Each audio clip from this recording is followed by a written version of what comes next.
Hadis yang ke-17, yang mana dalam hadis 17 ini pembahasan tentang perintah untuk berbuat baik dan lembut terhadap hewan. An Abi Ya'la Shaddad bin Aus radhiyallahu anhu an Nabi sallallahu alaihi wasallam qala inna Allah kataba al-ihsana ala kulli shay'in wa idza qataltum fa'ahsinul qitlata wa idza dabhtum fa'ahsinul dhibhata wal yuhidda ahadukum shafratahu wal yurih dhabihatahu rawahu Muslim. An Abi Ya'la Shaddad bin Aus, daripada Abi Ya'la Shaddad bin Aus radhiyallahu anhu, an Nabi sallallahu alaihi wa alihi wasallam, daripada Nabi sallallahu alaihi wa alihi wasallam qala, beliau bersabda, inna Allah katabal ihsana ala kulli syai'in, sesungguhnya Allah mewajibkan kebaikan, berbuat baik atas segala sesuatu. Sesungguhnya Allah mewajibkan berbuat baik atas segala sesuatu. Kalau yang disebutkan dalam syarahnya, arti daripada hadis ini, sesungguhnya Allah menuntut berbuat baik atas segala sesuatu. Nah, jadi dalam hadis ini Rasulullah menerangkan bahwasanya kita ini dalam segala sesuatu hendaknya berbuat baik kepadanya. Sesuatu itu macam-macam. Sesuatu itu luas maknanya. Manusia sesuatu, binatang sesuatu, jin sesuatu. Sesuatu itu luas. Maka kita dituntut oleh Allah untuk melaksanakan ihsan, berbuat baik atas segala sesuatu tersebut. Di antaranya sesuatu adalah diri kita. Itu sesuatu juga. Hendaknya kita berbuat baik kepada diri kita sendiri. Berbuat baik kepada diri kita sendiri adalah dengan cara kita membawa diri kita untuk berbuat taat dan meninggalkan maksiat. Nah, itu berbuat baik kepada diri. Hendaknya tidak menzalimi diri dengan perbuatan maksiat. Makanya Allah dalam Al-Quran berfirman, wa ma'allahu bidhallamin lil 'abid. Tidaklah Allah itu zalim kepada hambanya. Allah itu masukkan orang ke neraka. Allah kada zalim. Allah mengazab manusia, Allah itu kada zalim. Kenapa? Karena salah manusia seorang. Kita nih, mudahan kita masuk surga pada orang misalnya dimasukkan ke dalam neraka. Kenapa masuk neraka? Karena inya zalim lawan dirinya sendiri. Zalimnya tadi kayak apa? Inya kada sembahyang, berarti zalim kada lawan diri sendiri. Inya kada puasa, ketika inya wajib zakat, inya kada mau mengeluarkan zakat.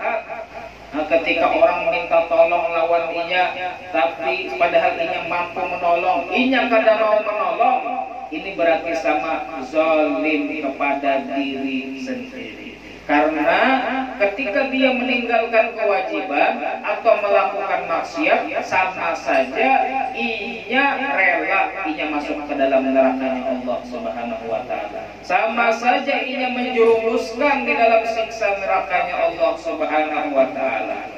Nah, sayangi diri kita seorang, jangan dizalimi diri kita seorang. Dan di antaranya wala yuti'uha fi kulli ma turid. Jangan kita menuruti diri kita setiap apa yang dikehendaki oleh diri kita. Jangan selalu dituruti. Nafsu kita ini membawa apa aja, jangan selalu dituruti, diteliti dulu. Yang dibawainya itu baikkah? Yang diajaknya itu untuk kita lakukan baikkah atau kada? Kita teliti terlebih dahulu. Jangan selalu mengikuti ajakan nafsu kita. Ajakan nafsu itu ada yang baik, ada yang jelek. Ada yang baik, ada yang jelek. Orang itu kalau sudah kawa menahan hawa nafsu, maka akan menjadi nafsunya itu nafsul mutmainnah, nafsu yang tenang. Jadi kalau nafsunya membawai itu membawai yang baik-baik aja lagi. Dan kadang-kala nafsu itu membawai ibadah, tapi tujuannya jelek. Dan kadang-kadang ada juga nafsu itu membawai ibadah yang pahalanya kurang daripada ibadah yang satunya. Misalnya nih ada dua ibadah, tapi nafsu ini membawai untuk melakukan ibadah yang kurang pahalanya, yang kada afdal ibadah tadi. Contoh, misalnya ada orang diisi duit, ini padahal sudah umroh, sudah berhaji, sudah gugur kewajiban, inya melaksanakan umroh dan melaksanakan haji. Ketika itu inya diisi duit kawal tulak umroh pula. Sedangkan pada saat itu juga ada keluarganya yang sakit hidupnya, rancang kelaparan. Sakit hidupnya, rancak kelaparan, memerlukan bantuan. Maka apabila ia menuruti hawa nafsunya, ia tulak umroh. Kalau ia mengumpati hawa nafsunya. Tapi kalau ia mengumpati kebaikan, maka yang baik adalah hendaknya ia itu memilih mensedekahkan hartanya kepada keluarganya tadi daripada tulak umroh. Berarti kalau inya salah tetap aja tulak umroh, berarti karena nafsunya aja hendak beragam aja, aku hendak umroh 2 kali, aku hendak umroh 3 kali, aku hendak umroh, karena nafsunya aja itu. Kalau inya hendak bujur-bujur dapat ridhonya Allah, dapat pahala yang lebih, dapat amalan yang lebih afdal, sedekahkan duit dari itu kepada orang yang memerlukan. Apalagi yang memerlukan tadi adalah keluarga. Ini sama-sama ibadah, padahal umrah tadi ibadah, bersedekah tadi ibadah, tapi cari yang lebih utama. Kalau nafsu itu membawai kepada yang ada lebih utama, maka jangan diumpat. Pian jangankan umroh, haji, pahala haji aja akan pian dapat. Kalau pian sehari-hari itu rajin beramalan, banyak. Kalau amalan-amalan yang mana kalau dilakukan mendapatkan pahala haji, kan banyak kayak itu. Kada usah kita berkali-kali umroh haji, kecuali sudah kita perhatikan tetangga kita, sudah kita perhatikan keluarga kita, sudah kita perhatikan kawan-kawan kita, sudah kita perhatikan orang-orang yang kita lihat sudah nyaman-nyaman aja, sudah kawa makan, ada aja pakaian nyaman aja hidup sudah. Nah, dia silahkan anak berkali-kali tulak umroh tadi.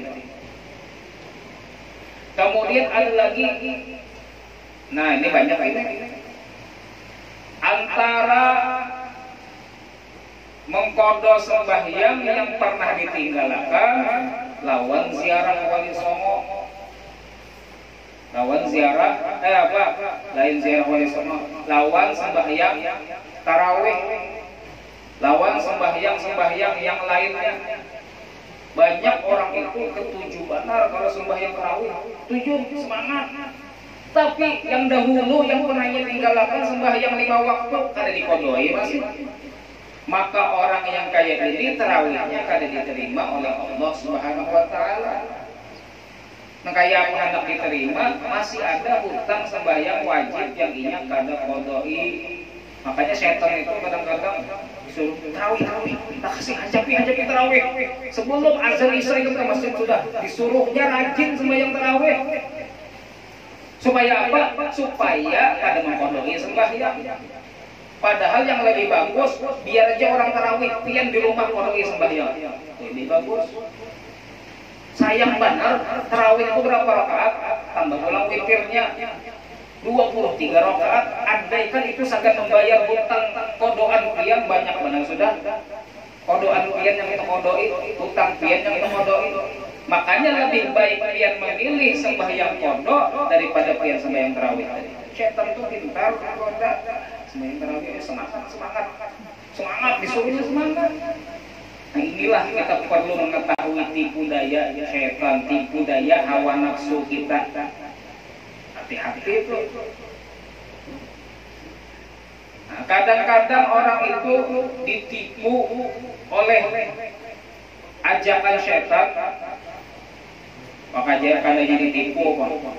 Ini kayak ini. Iblis itu ketika melihat ada orang beribadah, misalnya sembahyang sunnah atau tahajud, iblis itu panggil lawan anak buahnya.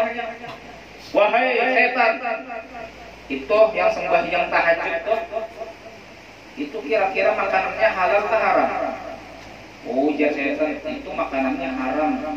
Oh, kalau haram biar aja sudah, ini tahajud biar aja anak 1000 rakaat kayaknya tahajud biar aja situ. Kenapa? Ini tahajud kan ada juga pahalanya, ada juga hasilnya, biar aja nya. Jadi kadang-kadang setan itu membiarkan orang beribadah. Kenapa? Karena ada hasilnya juga. Inya beribadah tapi makanannya haram.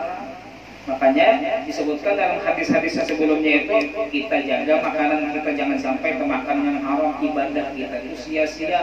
Kadang-kadang kita rajin beribadah tapi makanan haram.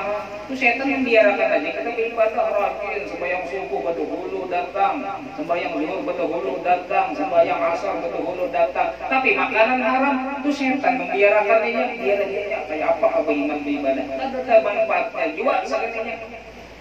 Nah, jadi hati-hati aja. Kemudian ada pula orang itu menuruti hawa nafsunya, Inya ini diisi hutang lawan orang jatuh tempo sudah, diisi hutang lawan orang jatuh tempo sudah. Sekalinya ada orang membuka pendaftaran ziarah Wali Songo. Hancur benar mendaftar, nomor pertamanya daftar, ulun yang pertama. Padahal hutang masih belum dibayar. Nah ini ziarah Wali Songonya tadi karena nafsu atau karena hendak mendapatkan ridhonya Allah, atau hendak mencari berkahnya Allah subhanahu, berkahnya para wali. Kata ini inya tolak ziarah tadi, ini hanyalah mengikuti hawa nafsunya aja. Karena kadang-kadang ziarah itu beramian jiwa. Ke Surabaya, ke foto, ke Gresik, ke Jakarta, kayaknya di hotel, kayak apa, fotoan warak. Padahal ini berisi hutang lawan orang, dan mungkin orang yang menghutangi tadi sudah memerlukan duitnya untuk dipakai. Jadi kita perlu mengoreksi apa yang diperintahkan oleh nafsu kita, apa yang dikehendaki oleh kita, jangan selalu dituruti pikiran baikkah kada. Bahkan tadi antara ibadah dan ibadah hendaknya kita pilih ibadah yang lebih afdal, jangan kita pilih ibadah yang kurang afdal. Kemudian berbuat baik di sini juga berbuat baik kepada seluruh manusia. Berbuat baik kepada seluruh manusia. Berbuat baik kepada seluruh manusia itu hendaknya menasihati mereka. Apabila ada kekawanan kita berbuat salah, nasihati. Itu adalah berbuat baik. Kemudian baik di dalam bersahabat dengan mereka.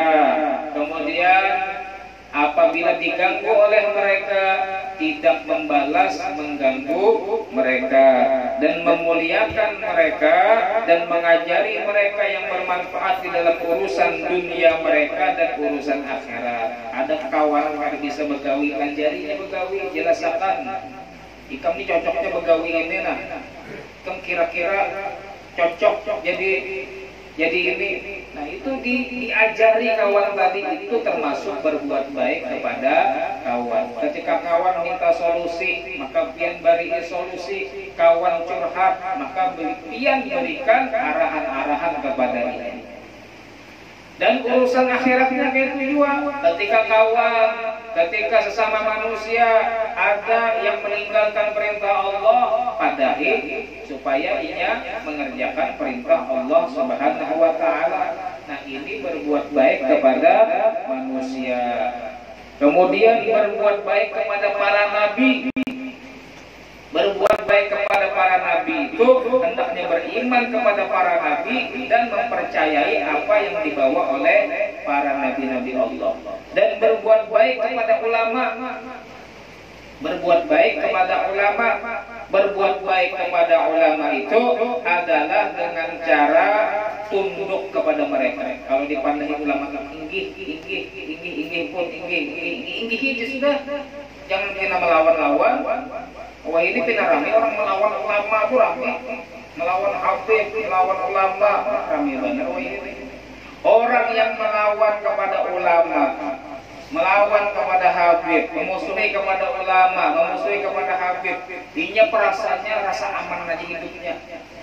Kadang-kadangnya merasa aman aja, rezekiku lancar aja, hidupku nyaman aja, apa yang kuhendaki dikabulkan aja oleh Allah. Belum tentu itu karena Allah sayang lawannya. Bisa jadi Allah menunda azab yang akan Allah peruntukkan kepada dirinya. Jadi ketika ada orang memusuhi ulama, menyakiti habib, hidupnya nyaman saja, itu bisa jadi Allah keluar lawannya, tapi Allah tunda dulu untuk menghadapinya. Hati-hati tuh, hati-hati. Banyak itu yang ini memusuhi banar, nyambat macam-macam, mencaci, tapi hidupnya nyaman banar. Dilaporkan ke polisi, kadang juga ditangkap polisi. Berkali-kali sudah dilaporkan ke polisi, kadang juga ditangkap polisi, kadang diharani polisi karena sekongkol jualnya. Ya Allah, bahaya. Karena sekongkol juga aman hidupnya tadi orang yang memusuhi ulama, yang menyambati ulama tadi aman hidupnya. Itu hati-hati. Mungkin Allah menunda aja. Allah itu mempunyai sifat sabir, sabar. Sabar Allah itu menunda untuk mengazab. Kalau sudah waktunya kematian di kampung azab dalam kubur, modelnya kayak gitu.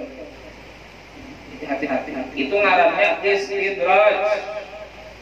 Ya kalau melihat di TV itu banyak orang-orang yang kayak gitu yang dapat istidraj itu.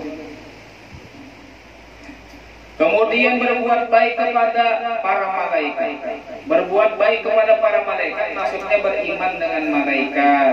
Percaya malaikat itu ada. Percaya bahwasanya malaikat itu adalah hamba-hamba Allah yang dimuliakan oleh Allah. Malaikat itu tidak bermaksiat kepada Allah dan selalu melakukan yang diperintahkan oleh Allah Subhanahu wa taala. Dan hendaknya tidak melakukan sesuatu yang tidak baik ketika malaikat itu hadir. Malaikat itu kan melihat lawan kita, apalagi yang malaikat rakib dan atid yang di kanan di kiri kita itu melihat lawan kita. Kalau kita melakukan hal yang tidak baik, melakukan maksiat, melakukan apa yang dilarang oleh Allah, malaikat tadi melihat lawan kita.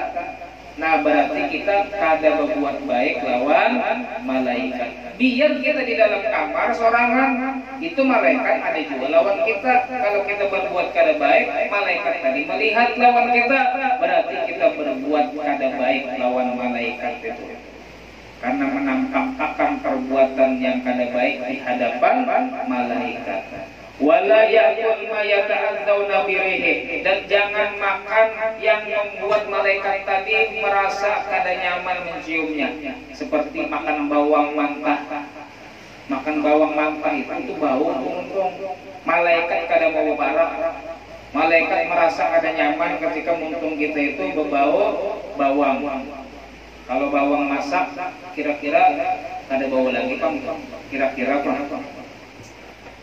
Makanya di dalam masalah sholat Jumat, orang sholat Jumat kalau makan bawang dulu di rumah, makan bawang, batunya tulak ke masjid, maka hukumnya makruh. Kenapa? Karena untungnya tadi dapat mengganggu orang yang ada di kanan di kirinya. Itu bawang. Dan makanan-makanan yang lainnya yang berbau, yang olah untung berbau, itu jangan tapi ketujuh kita makan, malaikat kada ketujuh beberapa lawan kita. Makanya dalam majelis itu diulangkan apa ngarannya nih? Apa ngarannya? Lupa. Malaikat ketujuh yang harum-harum, lain perdukunan ini. Ada orang yang pak itu tuh kayak dukun lagi bahasa-bahasa. Ada juga itu golongan sebelah sana. Orang Islam juga cumanya terlalu anu-anu. Pokoknya melihat orang di majelis tidak asap-asap kayak dukun aja lagi. Ini siapa diumpati, siapa diturun. Padahal kita mengundang malaikat-malaikat Allah Subhanahu wa taala untuk berhadir. Jadi ada dulu orang mengaku malaikat. Ngarannya Lia Edan dah. Lia Edan. Nah, itu mengaku malaikat dulu rame di TV itu. Pembantunya di penjara, maka malah mengaku malaikat Jibril gua. Di penjara, ketika di dalam penjara tadinya kelihatan membawa tibung, kayaknya anu diizin kalau ini hendak ke kamar mandi, membawa tibung, membawa canting. Batu ada orang bertakwan, itu hendak kemana tuh ya? Malaikat itu hendak kemana? Hendak ke WC ya. Wah, masa malaikat hendak ke WC? Malaikat itu kan ketujuh yang harum-harum. Ini malaikat hendak ke WC, hendak ke hera. Ini jauh banget daripada sifatnya malaikat. Malaikat behera. Ada ketujuh malaikat. Yang ada di WC itu setan. Jin yang ada di WC itu. Kalau orang ada bacaan di dalam WC, jin itu melihatin. Kemaluannya dilihatinya. Yang lakian burungnya dilihati jin tuh. Yang binian sarangnya tuh dilihati jin tuh. Kalau ada bacaan, makanya bacaan supan kuat dilihati jin di dalam kamar mandi itu, dalam WC itu. Wa amal ihsan ilal jin, dan berbuat baik lawan jin juga. Jin itu jangan dimusuhi. Ini orang bisa merupiah sedikit saja, jin disiksanya terus. Disiksanya terus. Ulun belajar juga cara menyakiti jin itu dengan cara zigzag. Jadi di belakang punggung orang yang kerasukan itu dikainiakan, dibacain, itu kesakitan tuh. Itu kalau ada perlunya kita menyiksa kepada jin. Bisa jadi zalim lawan jin. Ini di YouTube orang di mana juga pemburu jin, bukan parokia pemburu jin. Jangan tapi dipercayai. Jadi berbuat baik kepada jin maksudnya dengan cara apa? Yaitu dengan cara membawa mereka berbuat baik dan meninggalkan kejelekan. Baik juga, rukyah itu baik juga ketika ada yang kerasukan dibawainnya, ayo ikam agama ikam apa? Saya Kristen dan misalnya. Maka bawainnya masuk Islam, ayo masuk Islam karena Islamlah agama yang benar yang diterima oleh Allah dan Allah tidak akan memasukkan selain orang yang beragama Islam ke dalam surga. Oh, jadi masuk Islamnya, nah itu berbuat baik lawan jin ngarannya. Dan hendaknya ketika kita sholat, ketika kita salam, kita mengucapkan salam lawan jin.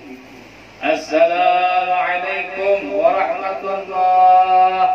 Ketika kita menghadap ke sebelah kanan tadi, niatakan salamnya kita itu sagan manusia, seluruh manusia yang ada di kanan kita dan seluruh jin-jin dan seluruh malaikat-malaikat Allah yang ada di kanan kita.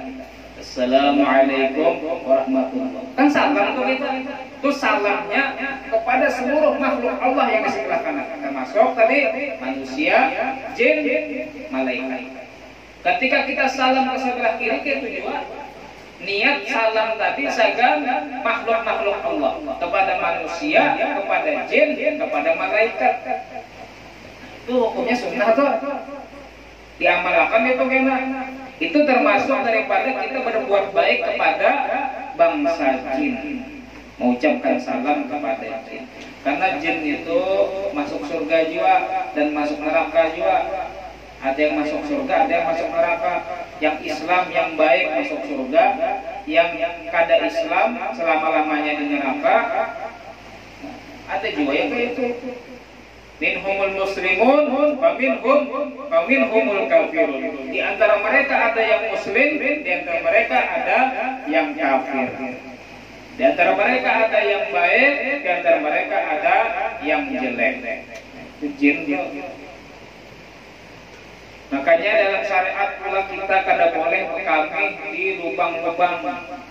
Di lubang-lubang lah, yang ada di pinggir-pinggir jalan ada lubang-lubang, itu jangan dikamihi. Bisa jadi itu tempatnya jin. Apabila itu tempatnya jin, maka mengganggu kepada jin. Dan takutannya lagi kalau pian kan yang diganggunya kebarangan kami. Kada baapik burung kan. Kalau bebinian kada mau mana kayak itu. Ini lakiannya kada baapik burung. Jadi jangan dikamihi lubang-lubang itu, hukumnya makruh. Dan apabila dapat mengganggu yang ada di dalam lubang tersebut, maka hukumnya haram. Mungkin aja dalam lubang itu ada juga binatang, ada samut kah, yang kamihi kasihannya samut. Samut itu makhluknya Allah juga. Kalau ia mati gara-gara kena kami pian tadi, maka pian zolim lawan samut. Binatang itu kalau lagi selaginya kada menyakiti kita, kada boleh kita bunuh, kada boleh. Kecuali ada beberapa binatang yang dianjurkan dibunuh, seperti cicak. Itu biar ia kada mengganggu kita, bunuh aja bahala.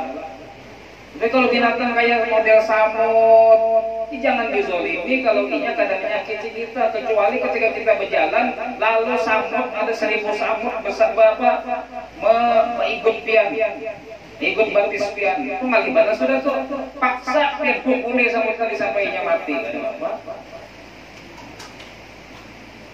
Kemudian berbuat baik kepada binatang. Nah, kita bahas berdahulu tadi.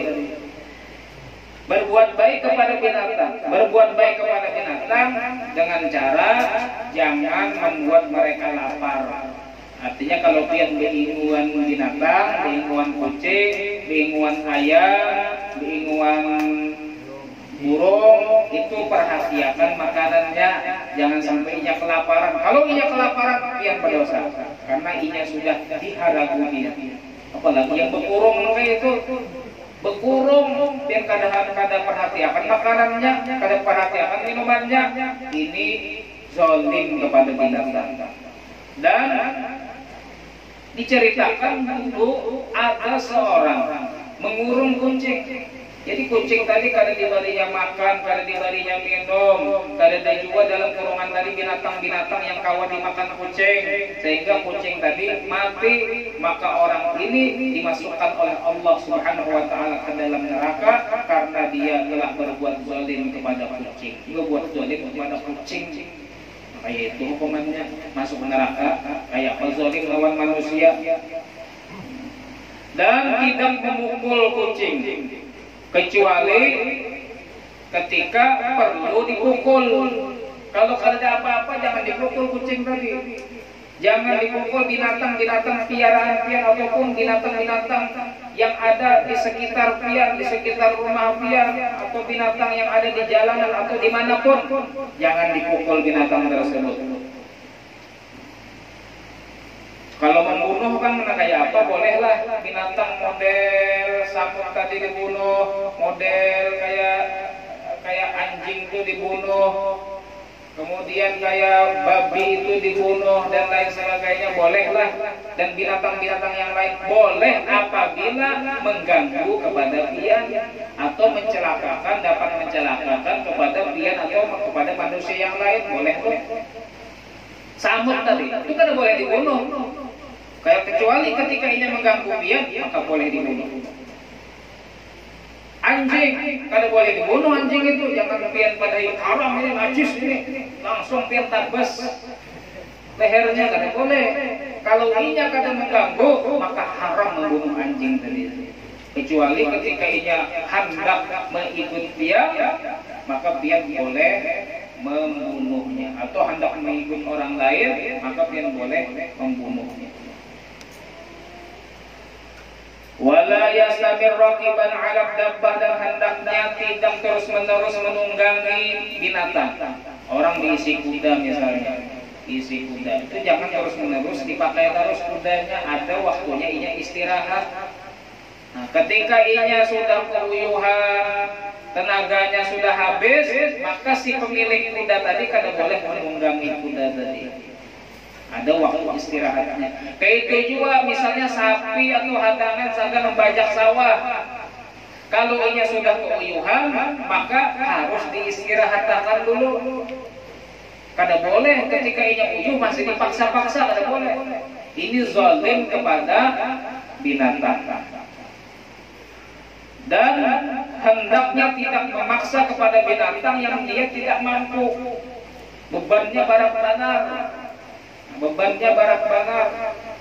Kayak zaman bahari itu kan orang kemana-mana tuh pakai binatang, pakai onta, pakai kuda, pakai gajah ada juga.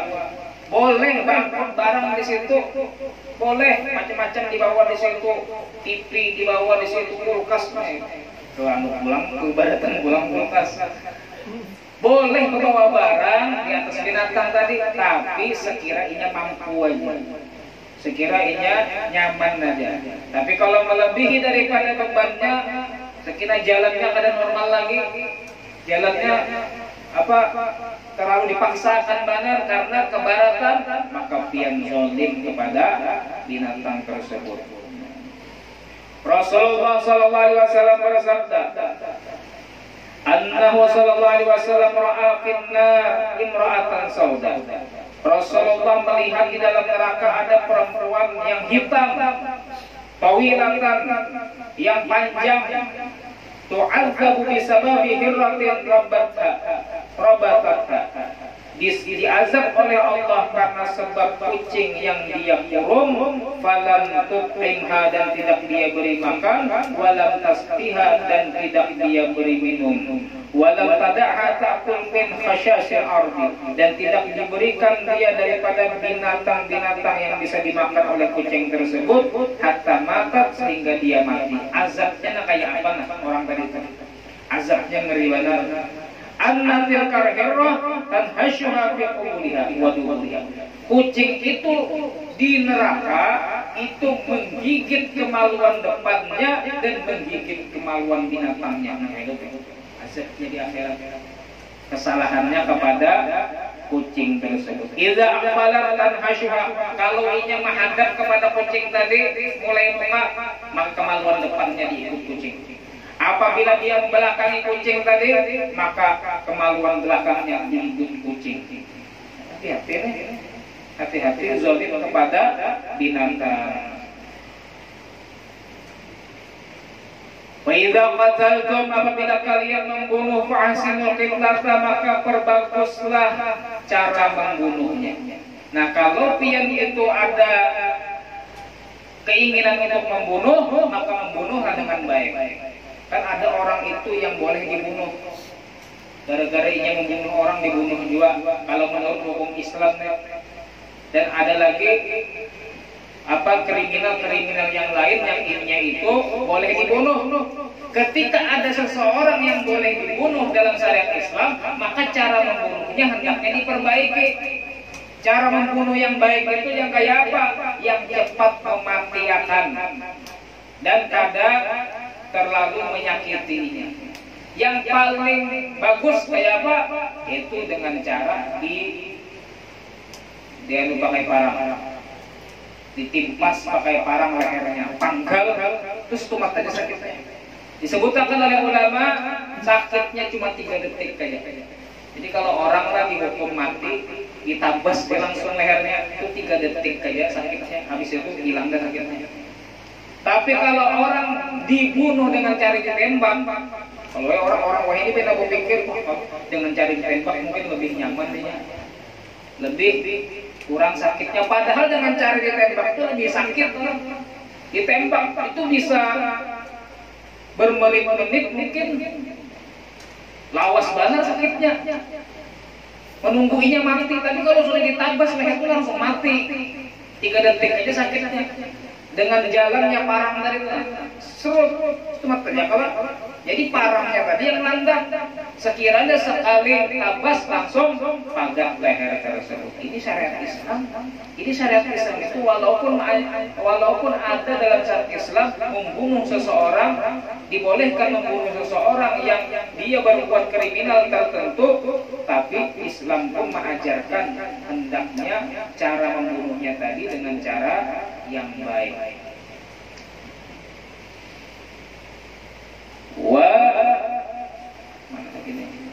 Wa idza dzabhtum, dan apabila kalian menyembelih, fahsinul dzibhata, maka perbaikilah sembelihan. Nah, kalau menyembelih binatang kurban misalnya, itu perbaiki menyembelihnya. Dengan cara apa? Dilandapi dagingnya tadi, dilandapi parangnya tadi. Kemudian hendaknya tidak memperlihatkan binatang lain kepada binatang yang hendak disembelih tadi. Jadi kalau menyembelih itu menyorangkan aja tadi itu binatangnya. Jangan pian menyembelih di hadapan binatang-binatang yang sesamanya. Itu binatang-binatang yang lain yang melihatnya disembelih itu merasa takutan dulunya. Ada juga perasaan yang takutan. Wajar kawanku dibunuh, kawanku disembelih, takutan juga. Nah, ini merupakan kezaliman. Jadi dijauhkan daripada yang lain. Kemudian pula hendaknya menguliti binatang tadi ketika benar-benar sudah mati. Jangan inya masih bergarak-garak, awaknya masih bergarak-garak, dikuliti sudah, yakin sudah kulitnya dibagi-bagikan pulang sudah. Padahal inya masih bergarak lagi, itu masih merasa sakit dari binatang tadi. Nah, itu dihindari. Kemudian hendaknya ketika menebas lehernya tadi atau menyembelih lehernya tadi dengan cara yang cepat, jangan lambat. Lambat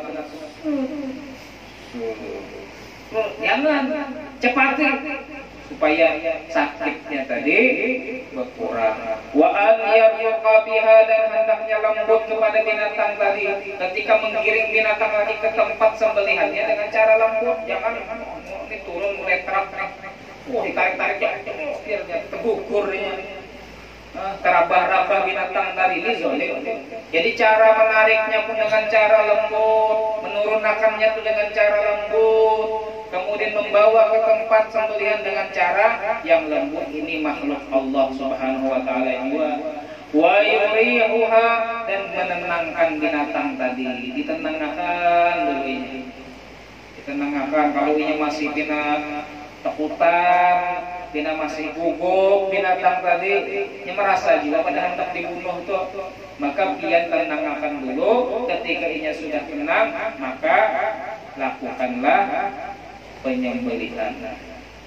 Itulah Islam mengatur kita untuk berbuat baik kepada makhluk-makhluk Allah, berbuat baik kepada semua makhluk Allah Subhanahu wa taala. Mudah-mudahan Allah jadikan kita orang-orang yang mempunyai sifat kasih sayang, sehingga kita tidak berbuat zalim kepada makhluk-makhluk Allah Subhanahu wa taala. Amin ya rabbal alamin. Ini bencana demi bencana kita saksikan gitu di medsos, di WA, di Facebook, di TV, banjir, gempa, banyak benar itu bencana-bencana. Cara yang terbaik supaya kita tuh kalau dapat bencana adalah dengan cara kita perbanyak baca istighfar. Perbanyak baca istighfar, astagfirullah, astagfirullah, astagfirullah. Itu aja gitu. Perbanyak baca istighfar sambil hati kita minta ampun kepada Allah dan kada hendak lagi melakukan kejelekan-kejelekan. Perbanyak baca istighfar. Allah berfirman, "Wa ma kana Allahu liyu'adzibahum, wa ma kana Allahu mu'adzibahum wa hum yastaghfirun." Allah tidak akan mengazab mereka sedangkan mereka dalam keadaan beristighfar. Kita ini kompak sekampungan, kompak kita sesimpangan nih istighfar banyak-banyak. Maka kita akan dijauhkan oleh Allah daripada azab Allah, daripada gempa bumi, daripada banjir dan lain sebagainya. Nah, itu banyak istighfar. Kemudian maulid Nabi Sallallahu Alaihi Wasallam atau perbanyak bersolawat kepada Nabi Muhammad Sallallahu Alaihi Wasallam. Nah, kita hadir dalam majelis maulid Nabi, banyak bersolawat kepada Nabi, di rumah kita banyakin juga bersolawat kepada Nabi Muhammad SAW. Ini menjauhkan kita daripada azabnya Allah, menjauhkan kita daripada musibah daripada Allah Subhanahu Wa Taala. Wa ma kana Allahu liyu'adzibahum wa anta fihim. Ya wahai Muhammad, wahai Nabi Muhammad, tidaklah Allah mengazab mereka sedangkan engkau ada bersama mereka. Kita kalau bersalawat lawan Nabi sama kita bersama lawan Nabi Muhammad. Kita nih berkumpul bersalawatan, bermaulidan, sama kita berkumpul lawan Nabi Muhammad. Nabi Muhammad ada di dalam situ juga, maka kita akan terhindar daripada azabnya Allah, daripada bala musibah daripada Allah Subhanahu Wa Taala. Nah, kita berdoa kepada Allah bersama-sama, mudah-mudahan Allah Subhanahu Wa Taala menjauhkan kita daripada bala musibah. Mudah-mudahan Allah Subhanahu Wa Taala menyelesaikan apa yang diderita oleh saudara-saudara kita yang saat ini mendapatkan musibah. Allah berikan mereka rezeki yang lancar dan Allah mudahkan segala urusan mereka. Ya Allah, ya Allah, ya Allah, ya Allah, ya Allah, ya Allah, ya Allah.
اللهم صل على سيدنا محمد شهيد القادر والمراد والبرد والعلم بالله والوباء والمرض والألم اسمه تحية متحر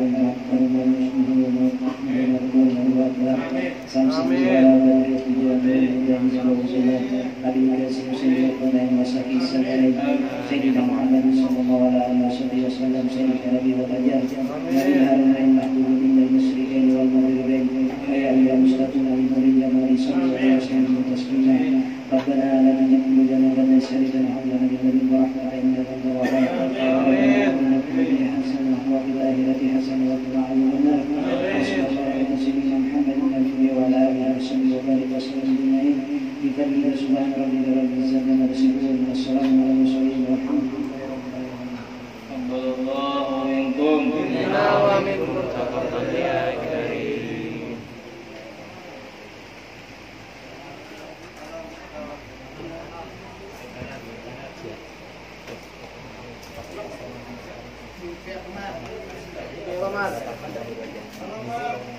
Selamat.